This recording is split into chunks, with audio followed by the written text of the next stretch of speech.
is right for them, and that includes as little or as much of a role as is appropriate. How long do you think it'll be, Mr. President, before there's a first husband? Not long. Not long. I think there'll be a woman will be elected president probably in my lifetime. So I'm hitting the road to earn your vote because it's your time, and I hope you'll join me on this journey.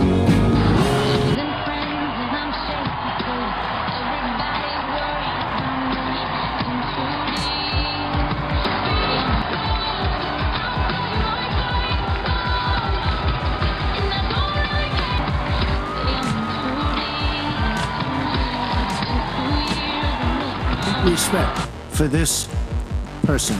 Well, that's because he'd rather have a puppet as president of the United States. No puppet. And it's pretty clear. You're the puppet. It's pretty clear. You're the puppet. It's clear you won't admit that the Russians have engaged in cyber attacks against the United States of America, that you encouraged espionage against our people, that you are willing to spout the Putin line, sign up for his wish list, rake up NATO, do whatever he wants to do, and that you continue to get help from him because he has a very clear favorite in this race. It only took 4 years, but the Durham Report is finally dropped. And he found out what everybody already knew. The whole Trump-Russia collusion story was a giant hoax started by Democrats. Watch President Tom Fitton here. The Durham Report's out. It vindicates President Trump. He was the victim of a vicious, seditious conspiracy by Obama, Hillary, their cronies in the Justice Department and the FBI and the CIA, etc. But this was total weaponization. It's a disgrace. It should never happen in this country. The media is not really talking about the Durham Report. But for me, because I've been concerned for so many years about, about the CIA's illegal propagandizing American people, which it's not legally allowed to do. That report is appalling, and it's not. Which gives the media the right to go in and check it. You probably won't bother because you're not going to like what you see. Attention. This memorandum requires the immediate declassification of all FBI files relating to the Crossfire Hurricane investigation. This was obviously one of the instances of the weaponization of law enforcement powers of prosecution against you and others. We believe that it's long past time for the American people to have a full and complete understanding of what exactly is in those files. Democrats. The FBI knew it was a hoax, the CIA knew it was a hoax, and Barack Obama knew it was a hoax. Everybody knew it was a hoax the whole time, but they acted like it was real. I'm gonna make this video because I'm a little pissed off between finding out that Minneapolis and pretty much every Democratic ran state in this country is a part of this HHS Biden fraud scandal where they're literally stealing billions through migrants that they then prop up and make them victims, and they tell us how stupid we are, right? But we're not stupid, okay? This is not about Trump, all right? I am not here to fight the battles of Donald Trump. What I am here to do is to prove to you that our government, regardless if they're Democrat or Republican, they don't have your best interest, and they're gonna sit here and lie to you the way that Hillary Clinton lied in 2016, and multiple three corrupted sources of intelligence, the Obama administration and the Clinton Foundation all come together to collectively lie to your face and tell you that Donald Trump was a part of this Russian collusion, and they ran it on the news for years. Russian collusion, Russian collusion, Russian collusion. And none of it was true. It was never true. Do I gotta say it again? It was never true. It never happened. It was a made-up story. Do you want me to say it again? None of it was true. So let's just dive into it. All right, let's just build the picture. It's 2016, and the presidential race is a dumpster fire. It's ass. Trump is surging, and Clinton is established as a favorite. The whispers of Russian meddling are everywhere. July 31st, 2016, the FBI launches Crossfire Hurricane, a full-blown investigation into whether the Trump campaign was colluding with Russia to steal the election.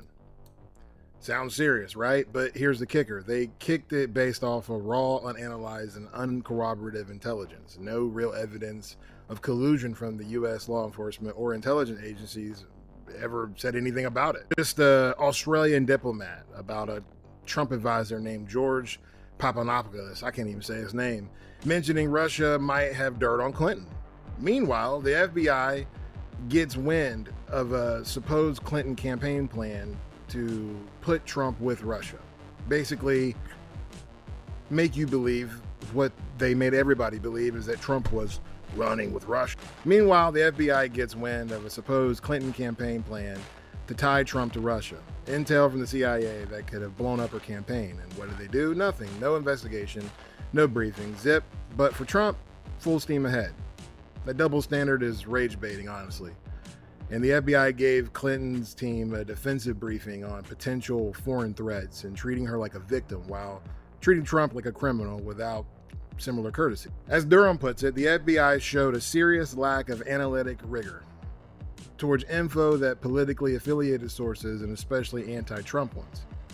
Enter the infamous Steele Dossier, a collection of unverified claims about Trump and Russia funded by the Clinton campaign and the DNC, and the FBI used this to get the FISA warrants to spy on Trump, advisory Carter paid. Big fan of FISA. I looked at it and I studied it, and I know it probably better than anybody. You know, they spied on my campaign. You do know that, right? And they did lots of other bad things. As a result of the FISA warrant, they went through everything, you know, from Page's life. Because he wasn't in the campaign at the point where he began the surveillance. Yes, but his emails go back. I mean, the main reason they were going for the FISA warrant initially was to go back historically and seize all his emails and texts and all that stuff from back months and even years. The Dozer's main source, Igor, couldn't back up his claims, and the FBI even offered $1 million for proof, which he couldn't provide. Worse, an FBI lawyer, Kevin Kleinsmith, altered an email to make the page look less credible as a CIA source. This wasn't just sloppy, this is just horrible. So they're basically taking the information that Russia had on Hillary, morphing it into what they say Trump was doing. It doesn't make you mad, I don't know what will. Fast forward to 2019, Attorney General Bill Barr, everybody's favorite Attorney General, Bill Barr, appoints U.S. Attorney John Durham to probe the probe. How did the FBI botch this so bad? Durham gets special counsel status in 2020 to keep going under the Biden DOJ. And after 4 years, 480 interviews, and over 1 million documents, and $6.5 million of your taxpayer dollars, he drops a 306-page bombshell on May 15, 2023. Durham's verdict: the FBI failed to uphold their important mission to strict fidelity. They rushed into a full investigation without basic steps. No witness interviews, no database checks, no analytic tools. Confirmation bias ran wild. Senior agents like Peter Schroetz, who texted about his hostile feelings towards Trump, pushed the narrative hard, ignoring evidence that didn't fit. That you wanted to F him, to stop him, to impeach him. And do you see why that might call into question everything you've touched on all of those investigations? That you, of all people, are at the center of the 3 highest profile investigations in recent times that involve President Trump, and that you were in charge of an investigation investigating, gathering evidence against Donald Trump, a subject that you hated, that you wanted to F him, to stop him, to impeach him. The FBI lovebirds, Peter Strzok and Lisa Page, Jim Comey, James Clapper, the whole lot of them, the whole lot of Russia hoaxes, thought that they'd gotten away with it. Digital is now reporting a federal grand jury has subpoenaed former CIA Director John Brennan, former FBI officials Peter Strzok and Lisa Page, as well as others. It is part of the Justice Department's investigation into the origins of the Trump-Russia probe. Sources say that by early 2017, the FBI, analysts, and even CIA/NSA folks confirmed no evidence of Trump-Russia contacts. Yet the probe dragged on, fueling years of media frenzy and Mueller's investigation, which came up with no conclusion. A declassified annex later revealed more dirt. A Clinton plan to falsely link Trump to Russia, possibly involving George Soros ties. And we all know about, that's what George Soros does. George Soros is a do-boy for the elites. He shows up and bets on your country's dollar, in which he is actually funding what I would call terrorism within your country, but you're going to call it activism, whatever you want. Where, someone can get an NGO stood up for a fairly small amount of money. Like George Soros was really good at this. Like George Soros is like a system hacker. Like he figured out how to hack the system. He's a genius at arbitrage. Funding name, like the Institute for Peace or something like that.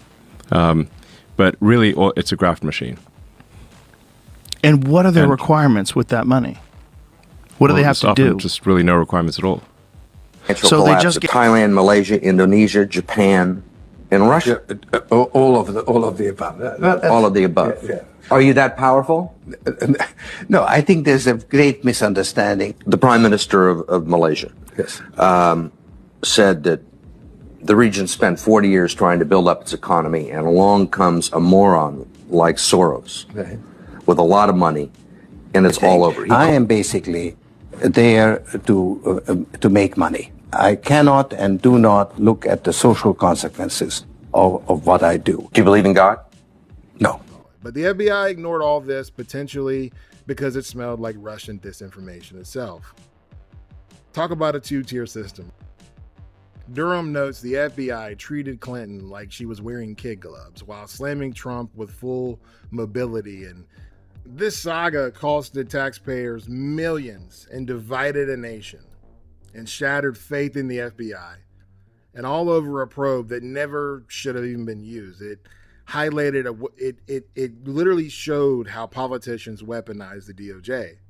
And if they could do this to a president, imagine what they could do to you. What this ultimately stems down to is that what Hillary Clinton did and what Obama allowed and what James Comey did was completely illegal. And if you want to know something crazy, this is the prime example of the Smith-Modick Act that Obama reformed back in 2013. So sit down, because I'm about to end this video and educate you on this. So let's just read this together. The Smith-Modick Act, full name, U.S. Information and Educational Exchange Act of 1948, was originally designed to regulate U.S. government broadcasting to foreign audiences like Voice of America, and prohibited the domestic dissemination of those materials in the U.S. to avoid governmental propaganda targeting Americans. And from 2012 to 2013, Congress passed the Smith-Modick Modernization Act as a part of a National Defense Authorization Act.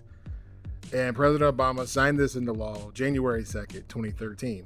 And what did it do? I'm going to read it here. It lifted the ban on making U.S. government broadcasting foreign directed information, like broadcasted articles available domestically upon request, which basically means if they deem it necessary, they can allow it in. And allowed Americans to access materials from outlets like Voice of America, where previously restricted inside the U.S. That's what it says. But this is exactly what it did. This is like they took a probe information from some Russian source that Clinton was tied to. Clinton knew she was in trouble. She knew that she had done, the uranium deal with the Russian oligarchs, the ties to Russia, the ties to China, the ties to the cartels, the leaked emails, and she takes all this and she just goes Trump, Trump, Trump, and everybody in America just reads headlines and they're not actually even probably reading into what they're saying. Is that why would Putin, if Trump's harder on Putin, which he is, wouldn't he want Hillary in? Because he can just, if he's such a warmongering Soviet Union communist, he would just want Hillary in so he can get what he wants, right? Like, do you live in reality? No. Most of us didn't. Most of us did. Most of us were worried about other psyops that were going on at the time, right? But this is all just information for you. This is all just information. I'm just here to lay it on the table. Just here to lay it out. So if you like the content, please go subscribe and go read this on your own. This is insane. 48 Smith-Modick Act, which then permitted propaganda to be in broadcasting. It no longer said that it had to be credible. Obama repealed the 1948 Smith-Mundt Act, which then permitted propaganda to be in broadcasting. It no longer said that it had to be credible. Shall not participate in any type of misinformation propaganda campaigns directed at its citizens.